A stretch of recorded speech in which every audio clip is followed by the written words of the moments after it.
Maybe this is why Macy's is opening even earlier this Thanksgiving. A new bank rate survey showing 2/3 of us are holding back on spending. The top reason?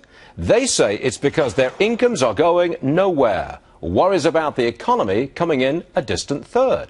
Charles Payne's joining us from our sister network, the Fox Business Network. He says this is not good news for the economy. Jessica Tarlov disagrees. Sorry, Charles, you're first. Make the case. Why are people withholding on their spending? Well, the biggest reason is that people are still frustrated, Stuart. Their wages have gone down. It's been a long time since people have gotten a raise. In fact, most people who lost their job going into the Great Recession who've gotten it back are making 23% less.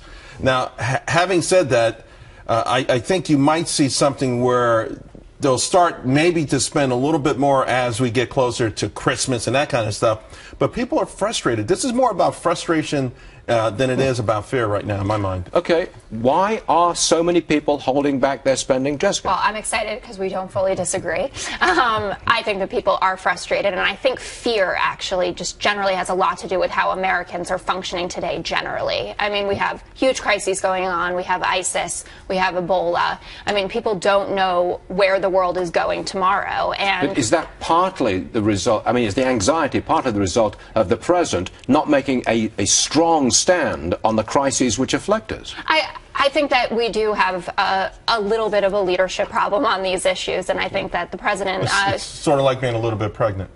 I'm just joking. Yeah, I've never had that, but yeah. When it comes to being the president, either you have a major leadership crisis or you don't. I do not believe that we have a major leadership crisis. I think that we have, a confluence of events that we haven't seen disaster at this level in a really long time. So does it all go away? I mean, if these crises are people miraculously then going to run right out to Macy's? Are they? No. I'll tell you when they'll run out to Macy's. If their wages go up.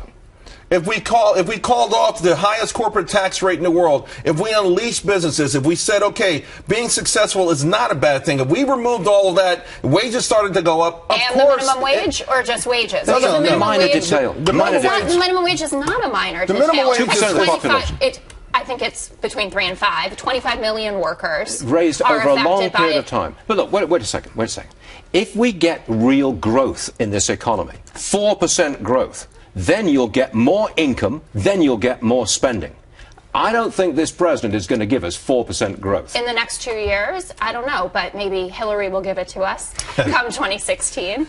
But so you agree with me? I mean, what we want is growth, and this president's not going to give us those. It is a pro-growth agenda. It takes a long time. Here's the conundrum. I watched this very closely. Over the summer, savings rates started to spike. It's pretty intriguing. Now Go up. We're saving more. We started out of this anxiety, fear we're talking about.